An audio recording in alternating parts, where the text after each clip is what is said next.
Halo semuanya, perkenalkan nama saya Yunastri Fadlianus Dansa. Pada kesempatan kali ini saya akan mereview ulang materi tentang kemampuan pemecahan masalah dengan menerapkan langkah Polya. Selamat menyaksikan. Baik, materi yang saya akan bahas yang pertama itu konsep memecahkan masalah dalam pembelajaran matematika. Yang kedua, langkah-langkah Polya dalam matematika. Dan yang ketiga, contoh soal dan penyelesaiannya. Baik, langsung saja. Yang pertama itu konsep pemecahan masalah dalam pembelajaran matematika. Problem dalam matematika adalah suatu soal atau pernyataan yang menimbulkan tantangan yang dalam penentuan penyelesaian membutuhkan kreativitas, pengalaman, pemikiran asli atau imajinasi, presenter dan statement. Nah, yang berikut Polya. Polya ini mengartikan pemecahan masalah sebagai suatu usaha mencari jalan keluar dari suatu kesulitan guna mencapai satu tujuan yang tidak begitu mudah segera dapat dicapai. Nah, pemecahan masalah merupakan upaya mencari jalan keluarnya yang dilakukan dalam mencapai tujuannya. Juga memerlukan kesiapan, kreativitas, pengetahuan, dan kemampuan mengaplikasinya dalam kehidupan sehari-hari. Nah, yang berikut ada 4 tahapan yang bisa dilakukan berdasarkan langkah-langkah Polya dalam memecahkan sebuah masalah matematika. Nah, yaitu memahami masalah. Nah, artinya siswa harus mampu memahami permasalahan yang ada dalam soal matematika, atau siswa harus mampu memahami masalah yang dihadapinya agar dapat menyelesaikannya. Langkah-langkah berikutnya tidak dilakukan kalau siswa tidak memahami masalah tersebut. Nah, memahami masalah melibatkan suatu presentasi internal. Nah, jika siswa memahami suatu kalimat, maka ia akan membentuk suatu representasi internal atau pola dalam pikirannya, sedemikian sehingga konsep-konsep dikaitkan satu sama lain. Dengan cara tertentu, pembentukan pola ini menggunakan pengetahuan. Nah, ada 2 tahapan yang harus dilakukan siswa untuk memahami masalah. Yang pertama itu memberikan perhatian pada informasi yang relevan dengan mengabaikan informasi yang tidak relevan. Yang kedua ini menentukan bagaimana mengekspresentasikan masalah tersebut. Yang kedua, menyusun rencana penyelesaian. Ini siswa dapat membuat rencana untuk memecahkan sebuah masalah jika mereka memiliki gambaran atau kerangka berpikir yang tepat. Kerangka ini terbentuk dari hubungan antara pemahaman siswa terhadap masalah yang dihadapi. Nah, pengetahuan yang mereka miliki tentang konsep atau prosedur yang ada dalam masalah, serta strategi atau pendekatan yang mereka ketahui untuk menyelesaikan masalah. Nah, selain itu, pengalaman mereka dalam menyelesaikan masalah sebelumnya juga sangat membantu dalam menyusun rencana pemecahan masalah tersebut. Yang ketiga, ada melaksanakan rencana. Nah, setelah melaksanakan penyelesaian, langkah selanjutnya adalah melaksanakan rencana. Pada tahap ini, siswa akan melakukan langkah-langkah konkret untuk menerapkan metode yang telah dipilih guna menyelesaikan masalah. Nah, siswa yang terampil dalam mengikuti langkah-langkah yang sudah direncanakan biasanya mampu menghasilkan solusi yang tepat dan lebih efisien. Yang keempat, ada memeriksa kembali. Nah, memeriksa kembali ini siswa dibiasakan untuk meneliti kembali hasil penyelesaiannya yang sudah sesuai dengan masalah yang diberikan atau belum. Memeriksa kembali merupakan tahap penting dalam siklus pemecahan masalah karena memungkinkan siswa untuk merefleksikan proses mereka dan mengidentifikasi kesalahan atau perbaikan yang diperlukan. Nah, proses ini juga membantu mengorbankan dan mengembangkan pemahaman yang lebih dalam tentang konsep matematis yang terlibat dalam masalah yang diselesaikan. Ikut contoh soal geometri. Nah, yang berbunyi, sebuah segitiga sama kaki memiliki panjang alas 10 cm dan panjang sisinya yang sama masing-masing 13 cm. Nah, hitunglah tinggi segitiga dan luasnya. Yang berikut, cara menyelesaikan menggunakan langkah Polya. Nah, yang pertama kita harus memahami masalah. Nah, memahami sebuah masalah. Yang berikut, kita tulis diketahui. Diketahui alas sama dengan 10 cm. 10 cm dan sisi miring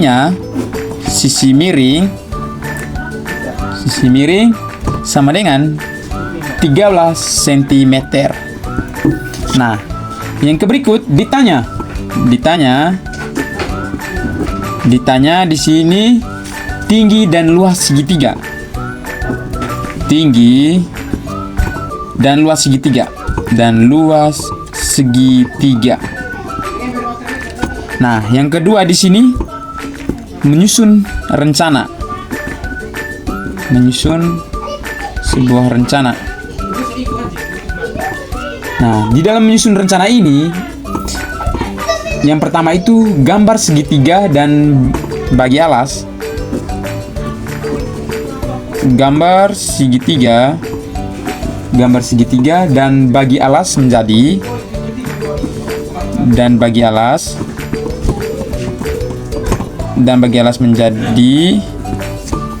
dua bagian sama panjang.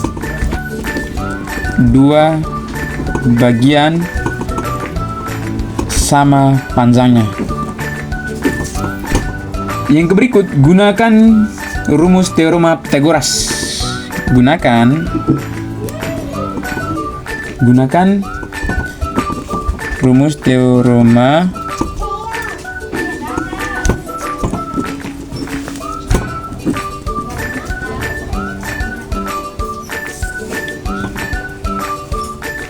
untuk menghitung tinggi.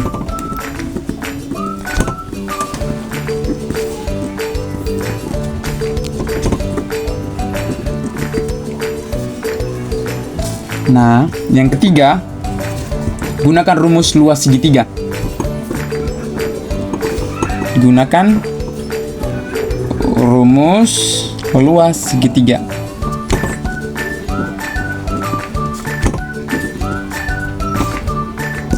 Nah, rumusnya yaitu 1/2 kali alas kali tinggi. Nah, yang ketiga, melaksanakan rencana. Melaksanakan sebuah rencana. Melaksanakan sebuah rencana ini, yang pertama itu setengah alas sama dengan 5 cm. Setengah alas sama dengan 5 cm. Nah, yang kedua ada sisi miringnya. Sisi miringnya sama dengan 13 cm. Yang ketiga, jumlah. Maka tinggi H ya. Nah, maka H dihitung dengan H sama dengan akar 13 pangkat 2 dikurang 5 pangkat 2 sama dengan akar 169 kurang 25 sama dengan akar 144 sama dengan 12 cm. Nah, Yang berikut di sini ada luas segitiga. Luas segitiga. Luas segitiga yaitu 1/2 kali 10 kali 12 sama dengan 60 cm persegi. Nah, yang keempat, melihat kembali.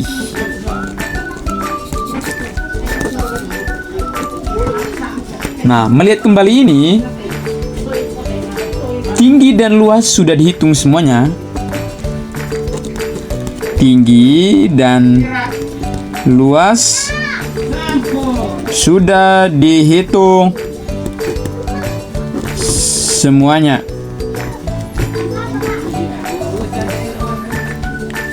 Dengan benar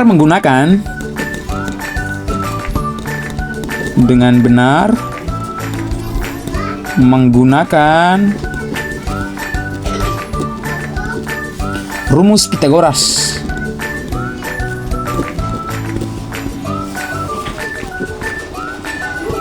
Rumus Pythagoras dan rumus luas segitiga. Dan rumus luas segitiga. Contoh soal yang berikut yaitu soal bilangan. Nah, Dina memiliki 125 kelereng dan ia diberi 87 kelereng lagi oleh kakaknya. Pertanyaannya, berapakah banyak kelereng Dina sekarang? Nah, yang berikut cara menyelesaikan dengan polia. Yang pertama ini memahami masalah. Memahami masalah ya teman-teman. Memahami sebuah masalah. Di dalam memahami masalah ini, yang pertama itu ada Dina memiliki atau punya 125 kelereng. Yang kedua, jika ditambah 87 kelereng,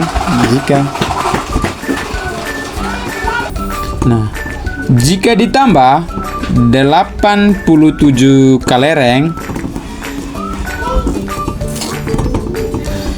yang ketiga, dan jika ditanya teman-teman, berapakah total kelereng? Dina sekarang?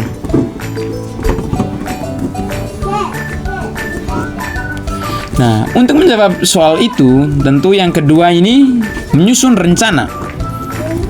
Menyusun sebuah rencana.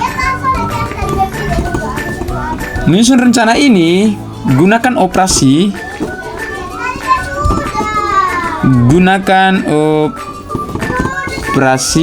penjumlahan.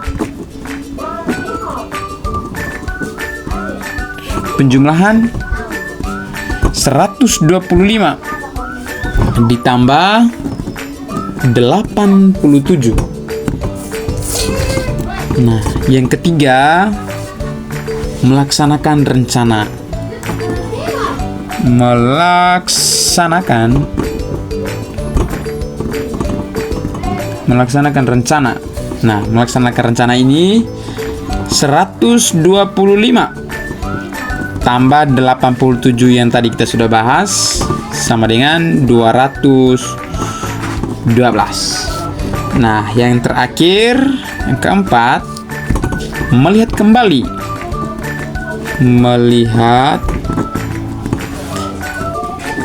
Melihat kembali.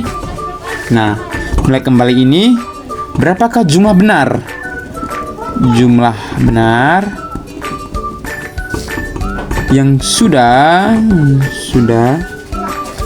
ditambah sesuai.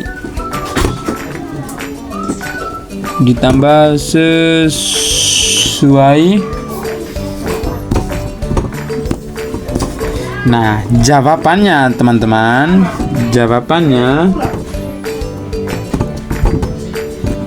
Dina sekarang memiliki 212 kelari. Nah, jawabannya teman-teman adalah 212 kelari. Nah, yang berikut ada kelebihan dan kelemahan pembelajaran problem solving model Polya. Nah, penerapan problem solving model Polya dalam pembelajaran memiliki beberapa kelebihan dan kelemahannya. Menurut Walter 1981, beberapa keunggulan problem solving model Polya diantaranya yaitu memudahkan siswa untuk memahami tahap-tahap penyelesaian masalah secara spesifik. Yang kedua, memudahkan siswa untuk memahami apa yang harus dicari untuk menyelesaikan masalah. Yang ketiga, memudahkan siswa menyusun kerangka berpikir untuk menyelesaikan masalah. Nah, yang keempat, setiap langkah pada problem solving model Polya mengandung masalah-masalah kecil yang akhirnya dapat digunakan untuk memecahkan inti dari masalah yang disajikan. Nah, kelemahan problem solving model Polya menurut Walter 1981 adalah membutuhkan waktu yang lama untuk menyelesaikan suatu masalah dalam soal matematika. Dapat dijelaskan lebih rinci lagi beberapa alasan berhubungan dengan langkah-langkah ini, yaitu model pemecahan masalah Polya terdiri dari 4 langkah. Dan yang pertama ini, memahami masalah. Nah, pada langkah ini, siswa harus benar-benar memahami soal dan menganalisis informasi yang ada. Ini juga dapat memaknai waktu dan memakan waktu yang lama, terutama jika soal tersebut kompleks atau memerlukan pemahaman yang mendalam terhadap konsep yang dilihat. Yang kedua, merencanakan penyelesaian. Nah, dalam hal ini, siswa harus merencanakan cara untuk memecahkan masalah. Ini mungkin melibatkan pemilihan strategi yang tepat, misalnya mencoba beberapa pendekatan atau metode yang dapat memakan waktu, terutama jika beberapa metode perlu dicoba dan dievaluasi terlebih dahulu. Nah, yang ketiga di sini ada melaksanakan rencana. Setelah merencanakan, siswa kemudian melaksanakan langkah-langkah yang sudah dipilih untuk menyelesaikan masalah. Ini juga mungkin memerlukan banyak perhitungan atau langkah-langkah yang berurutan, yang lagi-lagi bisa memakan waktu, terutama untuk masalah yang memerlukan banyak tahapan. Nah, yang keempat di sini ada mengevaluasi kembali. Langkah ini mengharuskan siswa untuk meninjau hasilnya dan memastikan bahwa solusi yang ditemukan benar dan memadai. Ini juga bisa menjadi langkah yang memakan waktu karena siswa perlu memeriksa kembali perhitungan atau memverifikasi apakah solusi tersebut memenuhi kondisi yang ada dalam soal tersebut.